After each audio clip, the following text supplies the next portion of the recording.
अल्लाह का शुक्र। मुझे अंदाजा नहीं था कि आज आप लोग कितनी ज्यादा क्लासेस हैं। नहीं तो मैं आपकी क्लास आज ना अरेंज करती। सुबह 9 बजे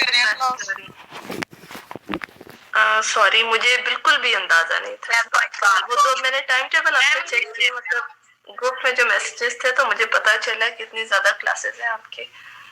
मैम कोई बात नहीं, बस अब पढ़ा थोड़ा दीजिएगा। मैम आधा घंटा पढ़ाइएगा। तो बस मैं सिर्फ 20 मिनट्स आपसे लूंगी, सिर्फ आपके 20 मिनट्स लूंगी। हम लोग अपना टॉपिक खत्म करेंगे और उसके बाद आपकी छुट्टी। ओके मैम, ठीक है।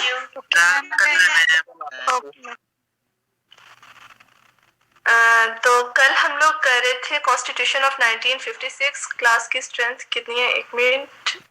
33 स्टूडेंट्स हैं। 2 मिनट्स वेट करते हैं, फिर हम लोग स्टार्ट करते हैं। अभी स्टूडेंट्स बहुत कम है। Okay ma'am. Okay ma'am.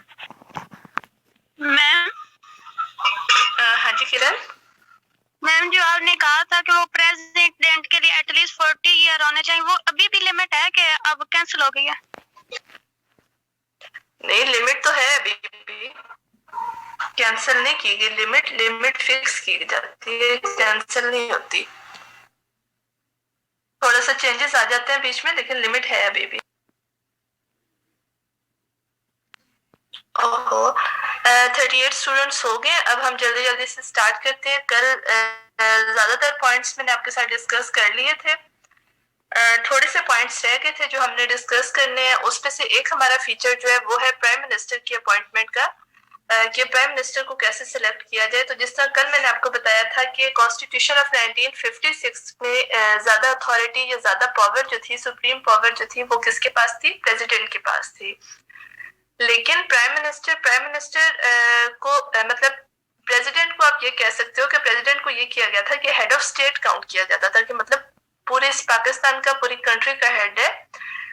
Responsibility, ज्यादातर अथॉरिटी प्रेसिडेंट को दी जाती थी। लेकिन प्राइम मिनिस्टर को हेड ऑफ पार्लियामेंट या हेड ऑफ गवर्नमेंट कंसीडर किया जाता था। और प्राइम मिनिस्टर के मतलब जो भी प्राइम मिनिस्टर ने डिसीजन लेना होता था वो उस डिसीजन के लिए आंसरेबल था before president and before his cabinet. मतलब जो भी उसकी कैबिनेट और जो प्रेसिडेंट, मतलब जो भी प्राइम मिनिस्टर डिसीजन लेता वो प्रेसिडेंट के आगे और अपनी कैबिनेट के आगे उसका जवाब दे था। दूसरी बात ये कि प्रेसिडेंट को प्राइम मिनिस्टर को मतलब सिलेक्ट कैसे किया जाना था, तो उसका प्रोसीजर क्या था। तो बच्चों आप ये भी कह सकते हो कि indirectly elected by people. Prime minister को इनडायरेक्टली पीपल इलेक्ट किया जाता था, पीपल के थ्रू। और इनडायरेक्टली कैसे इलेक्ट किया जाता था? जिस तरह आप प्रेजेंट सिस्टम में देखो, प्रेजेंट वोटिंग सिस्टम में देखो, तो इसमें ये होता है कि हम एमएनएस को वोट देते हैं, ठीक है, वो फिर नेशनल असेंबली में जाते हैं और फिर उनमें से किसी न किसी को प्राइम मिनिस्टर इलेक्ट किया जाता है। तो सेम यही प्रोसीजर उस टाइम पे भी था। मतलब ऑब्वियसली लोगों ने उन्हें इलेक्ट करके नेशनल असेंबली तक पहुंचाया और फिर आगे जो एमएनएस थे वो होते थे, उनमें से प्राइम मिनिस्टर को इलेक्ट किया जाता था। तो इसे क्या बोला जाता है? इसे बोला जाता है इनडायरेक्टली इलेक्टेड बाय पीपल। ये पॉइंट आपको समझ आया या नहीं आया? मैम रिपीट करते हैं। मैम रिपीट कर। ओके, मैं प्राइम मिनिस्टर का रिपीट करने लगी हूँ। प्राइम मिनिस्टर का प्राइम मिनिस्टर को आप कह सकते हो कि जिस तरह प्रेसिडेंट का मैंने आपको बताया है कि प्रेसिडेंट को हेड ऑफ स्टेट कहा जाता था, ठीक है। प्राइम मिनिस्टर को हेड ऑफ गवर्नमेंट कहा जाता था अकॉर्डिंग टू कॉन्स्टिट्यूशन ऑफ 1956। ज्यादा अथॉरिटी जो थी, सुप्रीम अथॉरिटी प्रेसिडेंट के पास थी। अच्छा, अब प्राइम मिनिस्टर के बारे में मैंने आपको बताया है कि प्राइम मिनिस्टर जो है उसे इलेक्ट कैसे किया जाता था, उसे चूज कैसे। Prime minister was indirectly elected by people. Indirectly elected by people, इसका मतलब मैंने आपको समझाने की कोशिश की है। अगर आप लोग देखो तो उससे अगर आप लोग देखो तो उसमें ये होता है कि मतलब हम लोग वोटिंग के थ्रू एमएनएस को इलेक्ट करके नेशनल असेंबली तक पहुंचाते हैं, ठीक है, नेशनल असेंबली तक जाते हैं।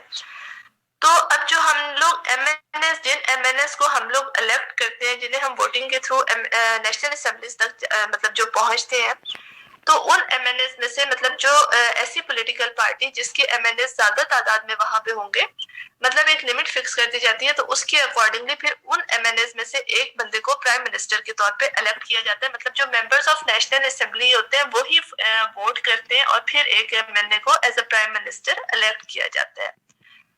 तो इस वजह से प्राइम मिनिस्टर को ये भी बोला जाता है कि according to Constitution of 1956, Prime Minister was indirectly elected by people. अब समझ आई? अब भी नहीं? जी मैम समझ आ गई मैम जी। गर्ल्स समझ आइए आपको, ये कोई इशू हो रहा है? यस मैम आ गई है। यस मैम समझ आ गई। अब आपने भी जान छुड़वानी है, मैंने भी जान छुड़वानी है, इतना लेट हो गया तो चले। अच्छा, अब उसके बाद जो हमारा दूसरा पॉइंट है वो है इस्लामिक लॉज। अब जिस तरह ऑब्जेक्टिव रेजोल्यूशन में हम लोगों ने देखा था, तो कल भी थोड़ा बहुत मैंने आपको बताया था, लेकिन आज ही हमारा एक और फीचर है जिसे हम मतलब ऐड कर रहे हैं, और वो फीचर ये है कि कोई भी पाकिस्तान में ऐसा लॉ पास नहीं किया जाएगा जो कि इस्लामिक टीचिंग्स के अगेंस्ट हो। मतलब हर ऐसा लॉ पाकिस्तान में जो भी लॉ पास होगा वो अकॉर्डिंग टू इस्लाम होगा, इस्लाम के अगेंस्ट कोई भी लॉ पास नहीं किया जाएगा। इसके अलावा जो हमारा एक और पॉइंट है वो है हमारा फ्री जुडिशरी। तो ऑब्जेक्टिव रेजोल्यूशन में जिस तरह मतलब मैंने आपको उस वक्त भी बताया था और अब मैं दोबारा से रिपीट कर रही हूँ, फ्री जुडिशरी का मतलब क्या है बच्चों की इंडिपेंडेंट जुडिशरी जो है वो पाकिस्तान में होगी। सुप्रीम कोर्ट मतलब जो पाकिस्तान की हायर कोर्ट है, ठीक है, मतलब हायर अथॉरिटी आप कह सकते हो। तो सुप्रीम कोर्ट को ये राइट दिया गया था कि मतलब स्टेट में जिस तरह आप लोग देखो कि अब हम यहाँ पे मैं आपको थोड़ी सी एग्जांपल देती हूँ। हमारे जो रिसेंटली पॉलिटिकल सिस्टम है, थोड़ा सा तसल्ली के साथ आपने सुनना है। जिस तरह मतलब इस्लामाबाद और सिंध, इस्लामाबाद और कराची को आप लोग ले लो, ठीक है। इस तरह मतलब सेंटर और प्रोविंस दो चीजें आ गई। सेंटर हमारा इस्लामाबाद है, प्रोविंस हमारा सिंध है।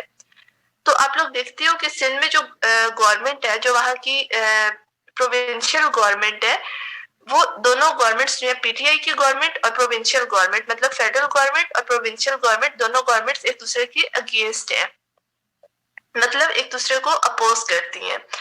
तो अब मतलब उस टाइम पे अकॉर्डिंग टू कॉन्स्टिट्यूशन ऑफ 1956 अगर उस टाइम पे कोई ऐसी सिचुएशन हो जाती कि सेंटर और किसी भी प्रोविंस में कोई इशू हो जाता, कोई डिस्प्यूट हो जाता, ये बिटवीन टू प्रोविंसेस कोई डिस्प्यूट हो जाता, तो ये किसको रिस्पॉन्सिबिलिटी दी गई थी कि वो इस डिस्प्यूट को सॉल्व करता? तो वो रिस्पॉन्सिबिलिटी बच्चों सुप्रीम कोर्ट के जज को ये रिस्पॉन्सिबिलिटी दी गई थी, उसे ये अथॉरिटी दी गई थी कि वो इस डिस्प्यूट को सॉल्व कर सकता था।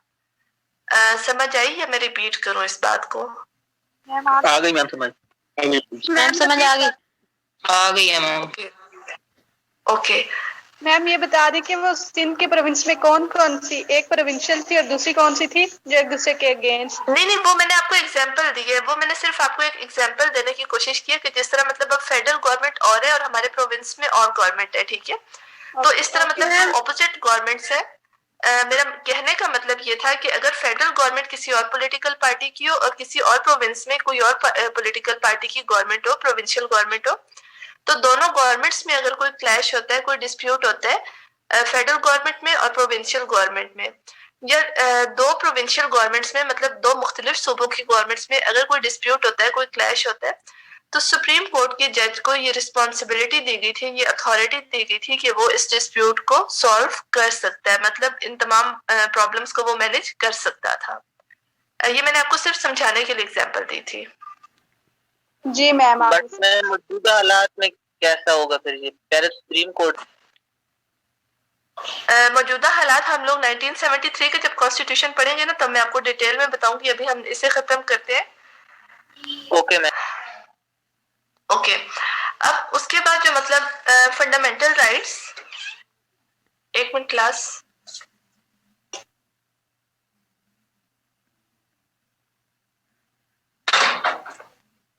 खाना वगैरह खाया आप लोगों ने या नहीं खाया?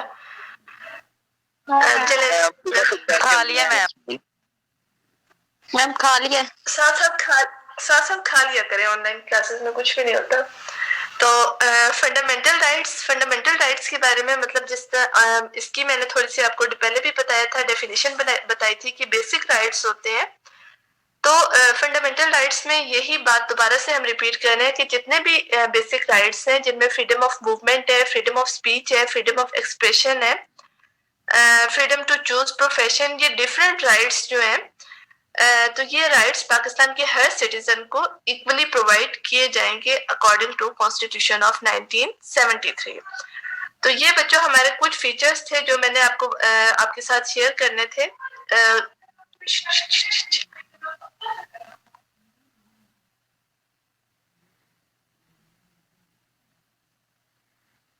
ओके, तो ये फंडामेंटल राइट्स फीचर्स मेरे ख्याल है हमारे तमाम डिस्कस हो गए हैं। अगर कोई फीचर रहता है तो एक मिनट में चेक कर लूं।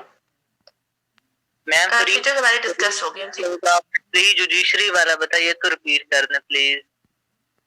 ओके, मैं कर देती हूँ। फ्री जुडिशरी में मैंने आपको ये बताया है कि फ्री जुडिशरी में जुडिशरी का जो इंस्टीट्यूट है पाकिस्तान में, जिसमें हमारी सुप्रीम कोर्ट आ जाती है, ठीक है, उसके बाद हमारी हाई कोर्ट्स हैं, फिर हमारी लोअर कोर्ट्स आ जाती है, मतलब डिफरेंट कोर्ट्स हैं। कोर्ट्स का पूरा एक वो सेक्शन होता है जिसे डिवाइड किया जाता है। तो according to objective resolution and according to constitution of 1956, अभी हम 1956 तक ही रहेंगे, आगे नहीं जाएंगे। तो according to constitution of 1956 judiciary के जितने भी डिसीजंस हैं, मतलब जुडिशरी अपना हर डिसीजन लेने में टोटली फ्री होगी, इंडिपेंडेंट होगी। पाकिस्तान का कोई भी और इंस्टीट्यूट जो है, अदर इंस्टीट्यूट्स जो होते हैं पॉलिटिकल इंस्टीट्यूट्स, उनमें आ गए, आर्म फोर्सेस के इदारे आ गए, इसके अलावा इकोनॉमिक इंस्टीट्यूट्स हो जाते हैं। तो जितने भी पाकिस्तान के दूसरे इंस्टीट्यूट्स हैं वो जुडिशरी के डिसीजंस में या उसके कामों में इंटरफेयर नहीं कर सकते।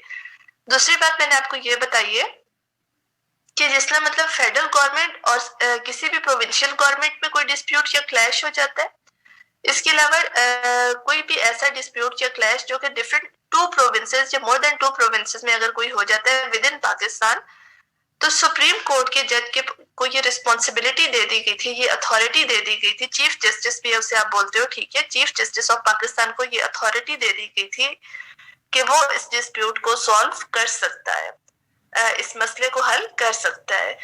तो इस तरह से जुडिशरी का मैंने आपको ये बताया है। अब भी समझ नहीं है तो फिर भी मुझे बता दे, मैं दोबारा से भी रिपीट करने को तैयार हूँ। नहीं मैम, समझ आ गया। यस मैम, समझ आ गया। मैं समझ आ गई। ओके, अब हम ये देखते हैं कि कॉन्स्टिट्यूशन ऑफ 1956 फेल क्यों हुआ था, उसके कॉजेस क्या है, causes of failure of constitution of 1956। अब जिस तरह मतलब मैंने आपको उस टाइम पे, हम लोग जब कल, मेरा ख्याल है हाँ कल इसे हमने स्टार्ट किया था, तो उस टाइम पे मैंने आपको ये बताया था कि पाकिस्तान के last governor general Sikandar Mirza थे, लेकिन जब पाकिस्तान में फर्स्ट कॉन्स्टिट्यूशन को इम्प्लीमेंट किया गया, इन्फोर्स किया गया, तो Sikandar Mirza became first president of Pakistan. अब मतलब 1956 में पाकिस्तान के फर्स्ट कॉन्स्टिट्यूशन को पाकिस्तान में इम्प्लीमेंट किया गया था, बट जस्ट आफ्टर 2.5 years, मतलब सिर्फ 2 साल के अरसे के बाद, ऑन 7 अक्टूबर 1958, 7 अक्टूबर 1958 को पाकिस्तान के फर्स्ट प्रेसिडेंट सिकंदर मिर्जा ने पाकिस्तान के फर्स्ट कॉन्स्टिट्यूशन को कैंसिल कर दिया।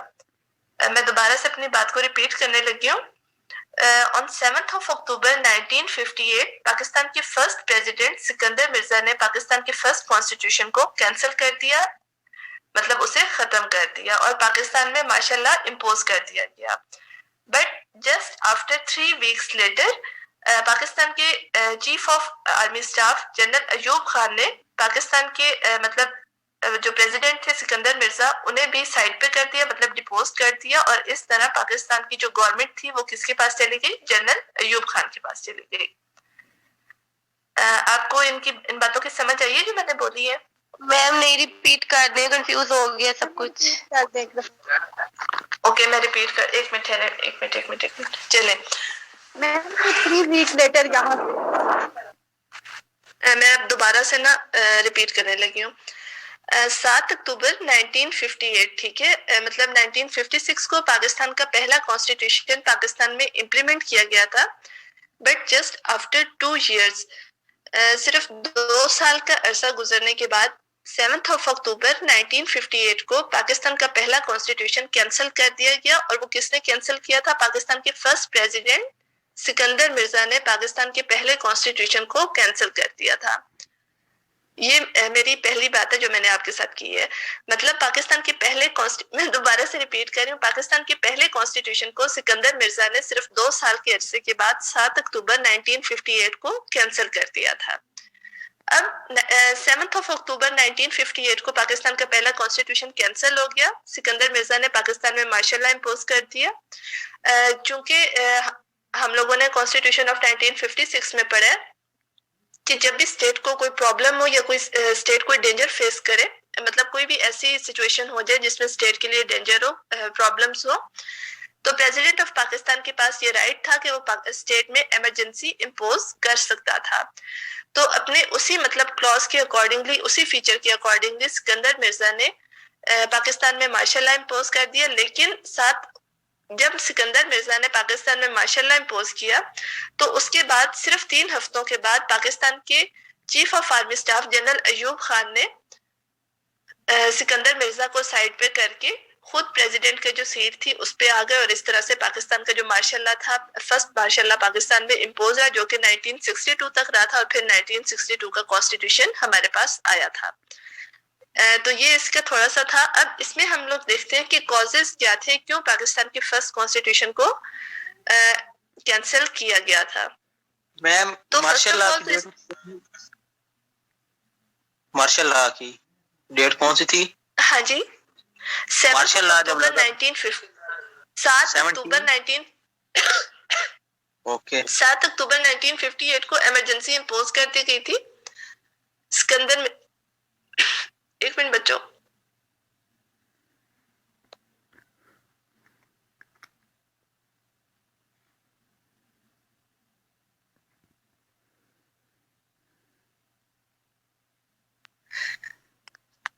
चले अब मतलब हम लोग कॉजेस देखते हैं कि कॉजेस क्या थे, क्यों पाकिस्तान का पहला कॉन्स्टिट्यूशन जो है वो फेल हुआ था। तो जिस तरह कल मैंने आपकी क्लास के साथ, शायद आपके साथ या शायद किसी और क्लास के साथ मैंने शेयर की थी ये बात कि पाकिस्तान का जो पहला कॉन्स्टिट्यूशन था उसे प्रैक्टिकली पाकिस्तान में इम्प्लीमेंट नहीं किया गया था।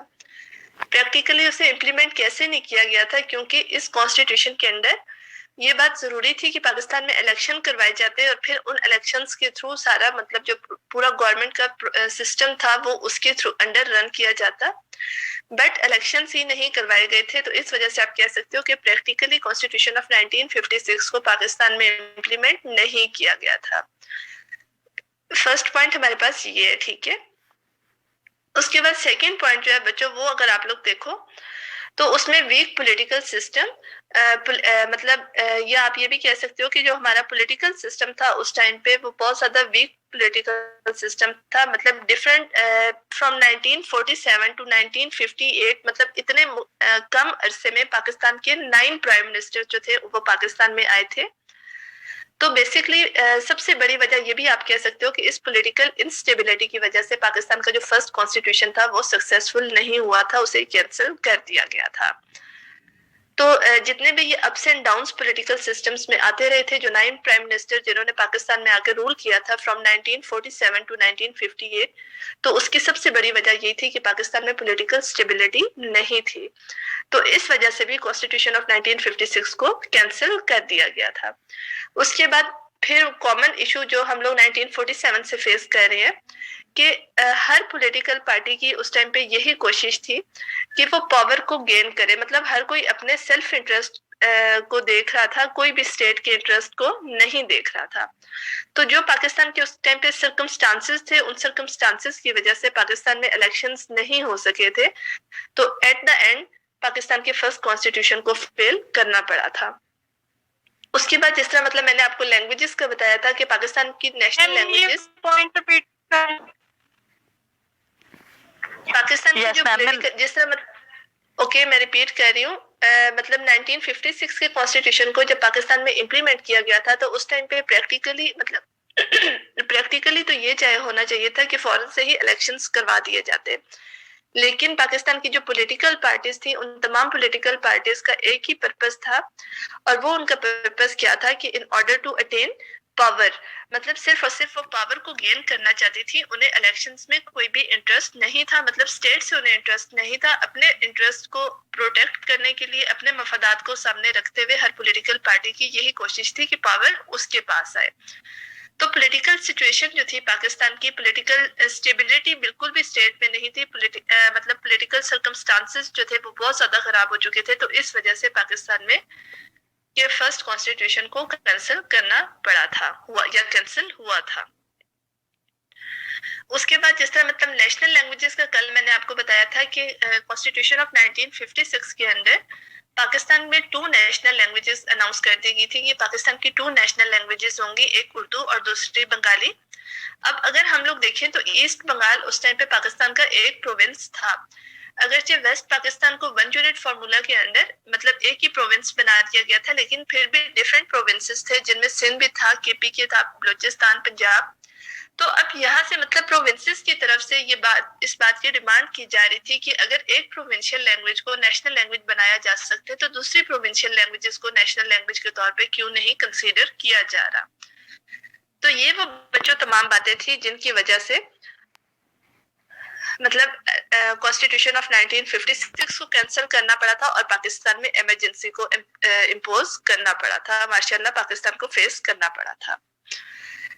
तो इस तरह से मतलब आप कह सकते हो कि सिर्फ 2 साल के अरसे के बाद आप लोग देखो कि पहली बात तो ये कि पाकिस्तान का फर्स्ट कॉन्स्टिट्यूशन जो था 1947 के बाद इतने लेट 1956 में जाके पहला कॉन्स्टिट्यूशन पाकिस्तान में इम्प्लीमेंट किया गया था, लेकिन सिर्फ 2 साल के बाद ही उस कॉन्स्टिट्यूशन को कैंसिल कर दिया गया और उसकी कॉजेज जो थी वो मैंने भी आपके साथ शेयर की हैं। तो इस तरह से मतलब डेट अगर मैंने आपसे पूछी, अगर आपके पेपर में डेट आई कि पाकिस्तान का फर्स्ट कॉन्स्टिट्यूशन कब खत्म हुआ था, ये पाकिस्तान में फर्स्ट मार्शल लॉ कब इम्पोज हुआ था, तो आप लोगों ने 7 अक्टूबर 1958 की डेट जो है उससे आप लोगों ने टिक करना है या मार्क करना है। ओके। और इम्पोज किसने किया था? के बाद जो प्रेसिडेंट बनना था वो जो जनरल अयूब खान बने थे। हाँ जी, सिकंदर मिर्जा को साइड पे या डिपोज जो था वो अयूब खान ने किया था और उसके बाद अथॉरिटी जो थी वो अयूब खान के पास आ गई थी। ओके। सीआर और जीआर प्रेजेंट है यहाँ पे, आप लोगों ने अटेंडेंस मार्क कर ली है? बिलाल मैम आपने नोट्स सेंड कर लिए? मैम नोट्स मैंने नहीं सेंड किया आप लोगों के साथ, आज मैं लाजमी कर देती हूँ। Ma'am okay. हाँ जी बोले, शाज़मीना बोले। मैम जो इसका मैम ये जो कॉजेस का फर्स्ट पॉइंट था इसको रिपीट कर। फर्स्ट पॉइंट कौन सा? पॉलिटिकल इंस्टेबिलिटी वाला था? कौन सा था? जी मैम यही था, पॉलिटिकल। मैम उससे पहले आपने ये बताया था ना कि ये प्रैक्टिकल इम्प्लीमेंट नहीं हुआ था। Okay okay okay. हाँ जी, फर्स्ट पॉइंट में मैंने आपको ये बताया था कि पाकिस्तान का जो पहला कॉन्स्टिट्यूशन था, मतलब जैसे ही 1956 के कॉन्स्टिट्यूशन को पाकिस्तान में इम्प्लीमेंट किया गया था 23 मार्च को, तो उसके साथ ही मतलब गवर्नमेंट ऑफ पाकिस्तान की ये रिस्पॉन्सिबिलिटी थी कि पाकिस्तान में इलेक्शन करवाए जाते और फिर उस पूरे वोटिंग सिस्टम के अंडर मतलब उन इलेक्शंस के थ्रू ही पाकिस्तान की जो गवर्नमेंट थी उसे बनाया जाता या क्रिएट किया जाता, लेकिन ऐसा नहीं हुआ था। और पाकिस्तान की जो फर्स्ट कॉन्स्टिट्यूएंट असेंबली थी, पाकिस्तान की जो उस टाइम पे कॉन्स्टिट्यूएंट असेंबली थी उसे ही पाकिस्तान की नेशनल असेंबली में कन्वर्ट कर दिया गया था। तो यहाँ से जो पॉलिटिकल क्लैशेस थे बिटवीन डिफरेंट पॉलिटिकल पार्टीज वो बढ़ने शुरू हो गए थे। दूसरी बात मैंने आपको ये बताई है कि अगर आप लोग देखो फ्रॉम 1947 टू 1958 इस पूरे टाइम पीरियड में मतलब 10-11 साल का ये मतलब टाइम पीरियड बनता है। तो इस पूरे टाइम पीरियड में पाकिस्तान में 9 प्राइम मिनिस्टर्स आए थे, मतलब 9 प्राइम मिनिस्टर्स यहाँ पे आए थे जिन्होंने यहाँ पे रूल किया था। तो बेसिकली ये बातें बताने की वजह मेरी ये थी कि एक कॉज इसकी ये थी कि पॉलिटिकल इंस्टेबिलिटी थी पाकिस्तान में, इस वजह से पाकिस्तान के फर्स्ट कॉन्स्टिट्यूशन को कैंसिल करना पड़ा था।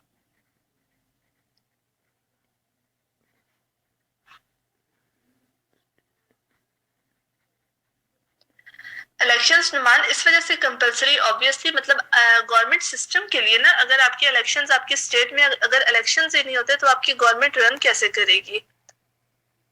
गवर्नमेंट तो आपकी फिर काम ही नहीं कर सकती ना, वो तो फिर आपका मतलब डिक्टेटरशिप वाला सारा वो हो गया, तो इस वजह से इलेक्शंस जो होते हैं वो स्टेट के लिए बहुत ज्यादा जरूरी होते हैं। अब जिस तरह मतलब आप लोग देखो कि 56 में इलेक्शंस नहीं करवाए गए थे, इसके बाद 62 में इलेक्शंस नहीं करवाए गए थे, तो at the end Ayub Khan को भी अपनी गवर्नमेंट छोड़ना पड़ी थी। तो इलेक्शन स्टेट के लिए बहुत ज्यादा जरूरी होते हैं। उसके अलावा मतलब अगर इलेक्शंस ना हो तो स्टेट में एनार्की कभी होता है कि स्टेट का जो सारा सिस्टम होता है वो भी खराब हो सकता है।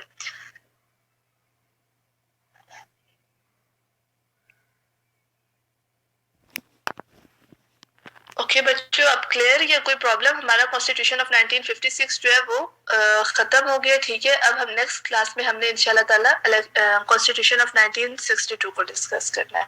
Okay ma'am. Okay ma'am. Okay ma'am. अल्लाह मैं भी सेंड करती हूँ आपको। ओके बच्चों, अवैस मेरा ख्याल कुछ ज्यादा ही थक गया। चले अवैस, अल्लाह हाफिज। नहीं मैंने नहीं कहा, ये नुमान भाई ने कहा है, मैं तो नहीं थका अभी। अच्छा चले नुमान, अल्लाह हाफिज।